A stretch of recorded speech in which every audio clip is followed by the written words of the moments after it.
오늘 함께 나눌 말씀의 제목은 통곡의 기도입니다. 여러분은 언제 무언가 절박한 상황이 생겨서 통곡하며 기도를 드려본 경험이 있으십니까? 통곡할 일 있으면 통곡을 해야 되겠죠. 간절하게 하나님을 찾고 기도할 상황이 필요하면 그렇게 해야 될 것입니다. 유다의 왕 히스기야는 하나님으로부터 사형 선고를 받았습니다. 너는 죽고 살지 못하리라, 이런 명확한 음성을 들은 거죠. 결정적인 이 소식 앞에서 히스기야는 통곡하며 엎드려 기도할 수밖에 없었습니다. 분명한 건 히스기야의 이 짧은 기도 한마디가 사실은 나도 알고 너도 아는 그런 사이처럼 이미 내용을 다 공유하고 있는 관계 속에서 드린 기도라는 점입니다. 그러니까 히스기야도 하나님의 뜻을 알고 하나님도 히스기야의 상황과 모든 여건을 다 알고 있다는 뜻입니다. 그 과정에서 히스기야는 간절하게 지금 기도하는 거죠. 평소 하나님과 깊은 관계가 형성되어 있지 않다면 아마 이렇게 통곡하며 기도할 수 없을 것입니다. 관계는 소급되는 게 아니니까요. 또 한 번에 만들어주는 것도 아니고 시간도 필요하고 또 적절한 서로에 대한 헌신도 필요하기 때문에 그 과정을 통해서 더 깊어지는 것이죠. 적어도 히스기야가 통곡하며 기도를 드릴 수 있다는 그 사실 하나만으로도 히스기야는 하나님 마음을 알고 있는 사람으로 이해할 수 있습니다. 근데 기도의 내용을 보면 지극히 양심적인 기도를 드리고 있습니다. 하나님 앞에서 지나온 자신의 삶의 궤적을 내놓죠. 이렇게 내놓고 또 하나님, 제가 이렇게 살았습니다, 이런 마음으로 살았습니다, 이런 성실함을 드리는 정직한 기도를 하고 있는 것입니다. 물론 완벽하지는 않습니다. 완벽하지는 않지만 그러나 이런 기도는 아무나 드릴 수 있는 기도는 아닙니다. 히스기야의 절박한 기도는 철저하게 그의 삶을 바탕으로 드려진다는 점에서 몇 가지 눈여겨볼 만한 특징들이 있습니다. 첫 번째는 진실입니다. 진실. 히스기야는 하나님 앞에서 자신을 진실하다고 얘기합니다. 진실.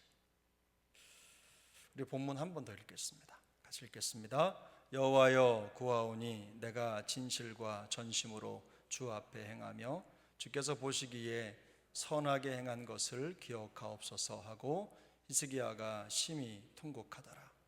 많은 사람들이 다른 사람에게 자기를 피할할 때 제가 정말 진실합니다, 이런 걸 얘기하고 싶어서 제가 진실합니다 이러면 교만해 보이니까 다른 방법을 사용하죠.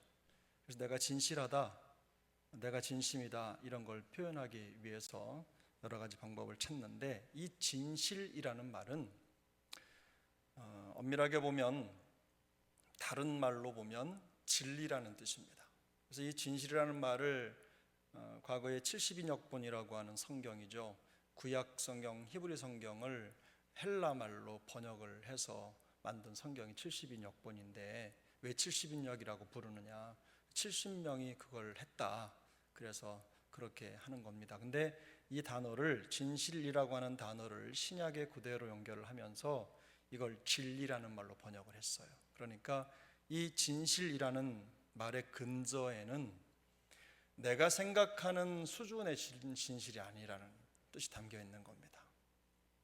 다시 말하면 내가 이 말씀을 가지고 제가 진실합니다 이렇게 말할 때는 여러분의 생각 수준으로 여러분을 진실하다 이렇게 말하는 수준이 아닙니다. 그건 여기서 말하고자 하는 게 아니고, 여기서 말하는 기준은 내 생각과 내 수준이 아니라 하나님의 말씀에 확정된 것을 따르는 삶, 하나님의 말씀이 확정한 것을 쫓아가려고 몸부림치는 삶, 이걸 진실이라고 표현할 수 있습니다. 우리가 생각하는 자기를 변호하는 듯한 표현의 진실, 이건 이 표현에 비하면 매우 천박한 표현이죠. 성경이 말하는 이 진실이라고 하는 것은 바로 하나님의 말씀에 확정된 진리의 부합한 모습을 말하는 겁니다. 내가 생각한 진리가 아니죠. 하나님의 말씀하시는 그 진리의 기준을 따라가고 있는 진실입니다. 그만큼 히스기야는 하나님의 말씀이 자기 안에서 승리하도록 말씀에게 기회를 주었던 사람입니다. 자신의 삶을 그렇게 구별해 낸 사람이었던 거죠. 적어도 그가 자신을 하나님 앞에서 진실하다고 고백할 정도라면 하나님의 말씀을 살아내기 위해 결코 적지 않은 희생을 감수해 왔다는 것을 충분히 짐작할 수 있는 대목입니다. 그래서 히스기야는 하나님 앞에서 당당히 이 진실함을, 말씀 앞에 진실함을 내놓을 수 있을 만큼 말씀과 하나님의 기준에 부합하는 자신의 삶을 고백하고 있는 것입니다. 두 번째 이 기도의 특징은 전심입니다. 전심. 이 전심이라는 말은 마음을 다하다, 우리가 흔히 알고 있는 대로 마음의 완전함이다, 꽉 찼다, 이런 뜻이 담겨 있는 표현이긴 한데, 전심이라고 할 때 이 말은 하나의 단어가 아니고 두 개의 단어가 붙어서 하나가 된 건데, 이 전이라고 하는 말 있잖아요. 전심할 때 전이라는 말은 히브리 말로는 나뉘지 않는 이런 뜻입니다. 나누어지지 않는. 그러니까 마치 고요한 호수처럼 어떤 동요도 나타나지 않는 그런 평화로운 상태를 나타낼 때 이 말을 사용합니다. 하나님의 말씀을 따라 행하는 데 있어서 어떤 마음에 갈등이 없다는 뜻입니다. 자기 생각을 복종시키는 일에 고민이 없다는 뜻이죠. 어떤 결과를 염두에 둔 계산적인 마음이 아닙니다. 그 과정을 통해서 계산하고 또 측정한 대로, 계획대로 이렇게 하면 이렇게 되겠지, 이게 아니라 하나님의 말씀을 듣고 그 말씀에 나를 맞추는 데 있어서 다음 스텝은 생각하지 않았다는 뜻입니다. 오늘 그냥 들린 그 말씀 앞에 내가 그냥 온 마음으로 거기에 나를 던진다, 이런 뜻입니다. 어떤 결과가 나올지 계산하거나 예견하지 않고도 지금 매 순간 오직 하나님의 말씀을 따르는 데 있어서 그 마음이 나뉘지 않는다는 뜻입니다. 적어도 히스기야는 자신이 살아온 삶을 이렇게 고백할 수 있었습니다. 진실과 전심으로 행했다. 그가 간절하게 하나님 앞에 사형 선고를 받고 나서 기도한 이유겠죠. 기도할 수 있었던 근거가 된 거죠. 물론 그렇지 않아도 대강사라도 눈물 뿌려 기도하는 거 말릴 수 없고 열심히 기도할 수 있습니다만, 적어도 지금 히스기야는 하나님, 제가 하나님 앞에서 진실과 전심으로 행하는 거 하나님 아시잖아요. 그렇게 살아왔다는 거 주님이 더 잘 아시잖아요.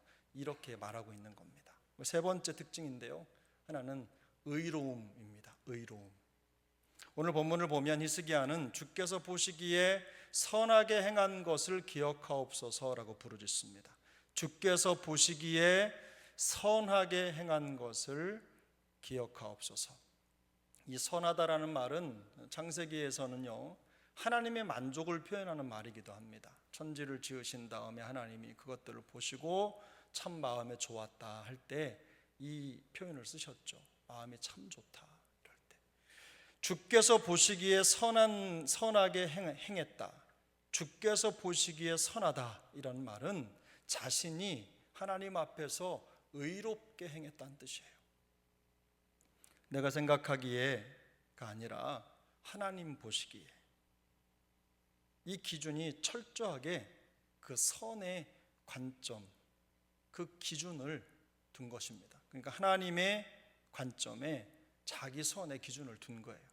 제가 이만큼 열심히 했으니까 하나님 괜찮지 않아요? 이게 아니라 하나님의 기준에 그 선의 기준을 둔 거예요.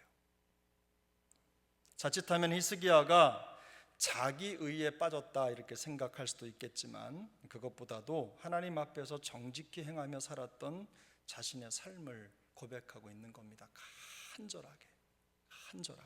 누구나 혹은 또 아무나 주께서 보시기에 선을 행했다라고 말하기가 쉽지 않죠. 하나님이 원하셔도 내가 원하지 않으면 안 되고, 하나님이 보시기에 선한 것보다 내 마음이 편해야 되니까, 내 마음이 풀려야 되니까, 그게 더 중요하니까 라고 생각하는 일이 얼마나 많습니까? 우리 안에. 그리고 그게 항상 기준이 되잖아요. 그게 항상 기준이 되고 신앙생활의 기준이 되고 삶의 기준이 되고 모든 판단의 기준이 됩니다. 그러나 히스기야는 적어도 하나님의 관점에서 생각하고 행하기 위해서 최선을 다했던 자신의 삶을 솔직 담백하게 이 기도 한 문장에 담아내고 있는 겁니다. 실제로 히스기야는요, 하나님 앞에서 정직히 행한 몇 안 되는 유다의 왕 중에 한 사람입니다. 참 지략가였고 성경도 그의 지략이 왕들의 업적 실록에 기록되었다 이렇게 말할 정도로 하나님 앞에서 충성된 삶을 살았던 멋진 사람이었습니다. 그리고 그는 자신의 진실과 전심 그리고 이 의로움을 앞세울 수 있을 만한 그런 사람이었던 것 같아요. 인생 최대의 위기 아닙니까? 너 이제 죽을 거야 이렇게 말씀하셨는데, 그런데 그 말씀 앞에서 하나님 울면서 제가 진실과 전심으로 하나님 앞에 의롭게 살지 않았습니까? 하나님 저 그거 그렇게 산 거 주님이 더 잘 아시잖아요. 이렇게 말할 수 있을 정도의 삶을 내어놓을 수 있는 분이란 뜻이죠. 그가 눈물로 드리는 기도의 진정성, 그 간절함 때문인지 하나님은 이 기도를 들으시고 이사야가 이 말을 전하고 돌아서서 채 멀리 가기도 전에 이사야에게 다시 말씀하셨어요. 가서 전해라. 내가 네 눈물을 보았고 너에게 15년이라고 하는 생명을 더 해주겠다. 응답을 주신 거죠. 물론 15년 뒤에는 히스기야가 또 죽게 되지만 이 순간만큼 히스기야는 놀라운 기도 응답을 받게 되는 겁니다. 그러나 엄밀하게 들여다보면 히스기야의 기도는 사실 충분한 기도가 아닙니다. 그가 하나님 앞에서 어떤 삶을 살았던, 그가 진심과 전심으로 그리고 의로운 삶을 살았던, 그가 하나님께 올려드린 그 기도가 그 의 때문에, 그 진실함 때문에, 그 전심으로 살았던 그의 삶 때문에 응답되어야 된다는 원리는 없어요. 그렇게 열심히 살았으니까 하나님이 응답해 주십시오, 그래야 됩니다 라고 하는 근거를 성경에서는 찾을 수가 없습니다. 자신의 진실과 전심과 의로움을 근거로 드리는 기도, 결국 자기 자신의 실력을 넘어서지 못하는 한계를 분명하게 드러낸 기도일 뿐입니다. 대단한 삶을 살았다 하더라도 한계가 명확하다는 말이죠. 우리가 알고 있는 대로 우리가 드리는 기도는 우리가 잘했기 때문에 받는 게 아닙니다. 그걸 자칫 잘못 해석하면요, 신앙생활이 샤머니즘이 되는 거예요. 무당하고 똑같다는 말입니다. 그런 잡신들을 섬기는 우상숭배와 달라질 게 없는 거예요. 물론 양심을 속이지 않는 기도, 정직한 기도는 하나님께서 받으시는 거룩한 산제물입니다. 우리가 요한계시록을 읽고 있지만 성도의 기도는 하나님이 금쟁반에 금대접에 담아서 천사들이 올려드리는, 하나님께 드리는 제물 같은 것들이에요. 너무 귀중한 기도입니다. 진심과 전심으로 행하면서 주께서 보시기에 선한 삶을 살아가는 그 바탕이 된 기도 중요합니다. 우리가 이 기도를 본받아야 되겠죠. 너무너무 귀한 기도고, 이런 마음을 가지고 이런 삶의 태도를 가지고 하나님의 말씀 앞에 선 모습으로, 또 하나님 앞에 주님이 내 인생의 삶의 기준이 되셔서 선과 행함의 기준이 되시는 그런 삶을 살아드리면서 드리는 기도 너무너무 중요합니다. 우리가 다 본받아야 되는 모습이죠. 최선을 다해야 되는 겁니다. 그럼에도 그것이 충분한 기도는 아닙니다. 그러면 어떤 기도가 주님이 보실 때 충분한 기도입니까? 원리는 간단합니다. 우리 요한복음 14장 14절 말씀인데요. 요한복음 14장 14절 말씀. 우리 성경 가지고 계시면 한번 찾아보겠습니다. 요한복음 14장 14절. 신약성경 요한복음 14장 14절. 우리 함께 읽겠습니다. 자막이 있네요. 14장 14절 함께 읽습니다. 내 이름으로 무엇이든지 내게 구하면 내가 행하리라. 아멘. 요한복음 16장 23절도 보겠습니다. 요한복음 16장 23절입니다. 함께 읽습니다. 그날에는 너희가 아무것도 내게 묻지 아니하리라.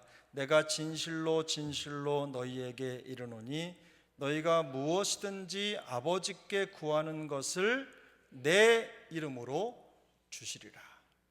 할렐루야. 주님은 우리에게 분명한 기도의 방법, 그러니까 모든 조건에 충족하는 충분한 기도의 방법을 이미 알려주셨어요. 히스기야의 기도는 훌륭한 기도입니다. 누가 봐도 멋진 삶을 살았습니다. 그리고 그런 진실과 진심, 전심 그리고 의로운 삶을 바탕으로 한 기도는 우리가 보기에도 빈틈이 없는 기도처럼 보입니다. 대단한 기도입니다. 대단한 성도입니다. 그러나 주님 보시기에 충분한 기도는 아닙니다. 물론 하나님께서 충분한 기도에만 응답하시는 것은 아닙니다. 또 충분하지 않기 때문에 기도를 듣지 않으시는 것도 아니에요. 다시 말씀드려서 히스기야가 응답받을 만한 삶을 살았기 때문에 응답이 된 게 아닙니다. 그가 진실로 전심으로 또 주께서 보시기에 의로운 삶을 살았기 때문에 그의 기도가 응답된 게 아니란 뜻이죠. 하지만 주님은요, 우리에게 이렇게 기도하면 응답하신다고 말씀하셨어요. 예수 그리스도의 이름으로 드리면 하나님이 응답해 주신다. 너무 간단한 원리죠. 우리의 삶의 어떤 영역, 노력, 수고 이런 것들로 기도의 조건이 채워지는 게 아니라 예수의 이름을 붙들면 그것만으로 충분한 기도의 조건이 된다는 겁니다. 우리의 의가 아니라 예수님의 이름을 의지하는 충분한 기도, 그것을 우리에게 알려주셨어요. 진심과 전심과 의로움을 당당하게 내세울 수 없는 부족한 우리지만 충분한 기도를 드릴 수 있는 이유가 있어요. 그 이유가 무엇입니까? 우리가 예수 그리스도를 가졌기 때문입니다. 우리의 진심과 양심 때문에 충분한 게 아니에요. 모든 것을 충만해서 충만으로 채우시는 예수 그리스도 때문에 충분한 것입니다. 그러므로 우리가 기도할 때 하나님, 저 할 만큼 했잖아요, 이렇게 기도할 수 없습니다. 하나님, 저희의 선한 행위를 좀 기억해 주세요. 좋은 말 같지만 그렇게 바람직한 기도 용어는 아닙니다. 내가 진실하게 살았으니 하나님 응답해 주세요. 좋은 기도, 간절한 기도 같지만 그러나 충분하지 않습니다. 주여, 비록 부족하지만 그리스도 안에서 주어진 의를 의지합니다. 그 의를 의지하고 담대히 은혜의 보좌 앞으로 나아갑니다. 주여, 저를 불쌍히 여겨 주옵소서. 이 기도가 훨씬 더 충분한 기도입니다. 이렇게 기도할 수 있어야 돼요. 당연히 책망받을 만한 죄까지도 그리스도의 피로 깨끗하게 씻음 받았기 때문에 담대히 나아가는 기도가 돼야 되는 것이죠. 어제 죄를 지어도 예배당에 들어오시기 전까지 마음에 죄로 가득했어도 지금 이 시간만큼 이 놀라운 은혜를 경험하게 되기를 축복합니다. 예수님의 이름을 의지하고 기도하는 거예요. 기도 응답은 정직한 내 삶의 기록에 대한 보상이 아닙니다. 애낙골에 오신 여러분들만이라도 그런 생각하시면 안 돼요. 그렇게 생각하시면 저기 우상숭배나 다른 거 신 섬기는 거하고 똑같은 겁니다. 다른 게 아무것도 없어요.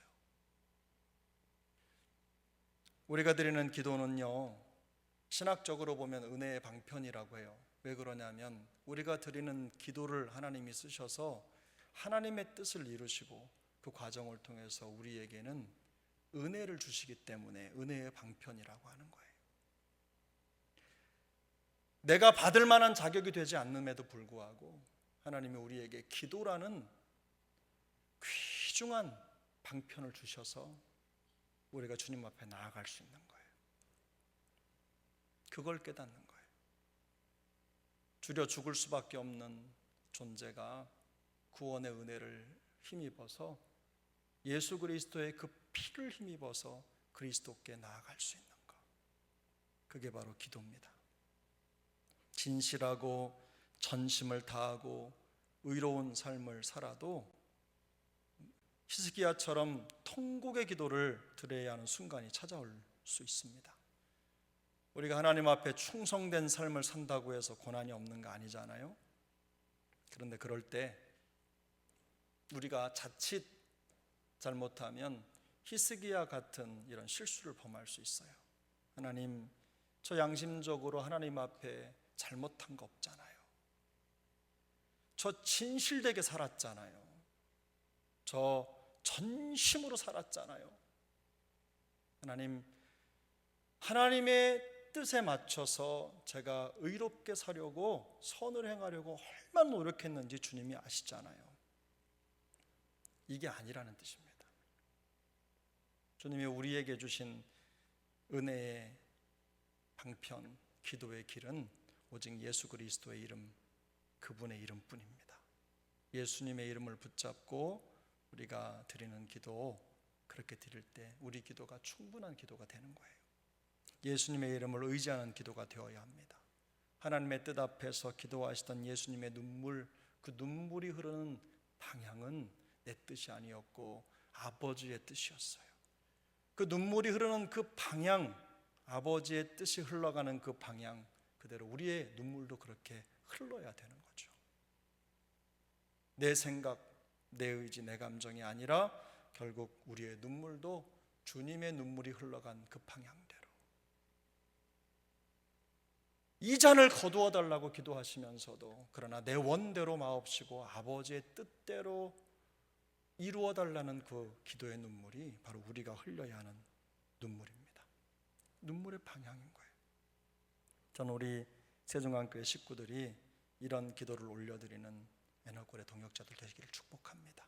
오늘도 주님의 이름을 붙잡고 기도할 때 그런 기도를 하나님 앞에 올려드리고, 또 하나님의 눈물, 우리 주님의 눈물, 그 눈물의 방향을 생각하면서 통곡하며 기도할 때 우리 주님이 우리의 기도를 들어응답해 주실 줄로 믿습니다. 우리 기도를 통해 하나님의 뜻이 이루어질 줄로 믿습니다.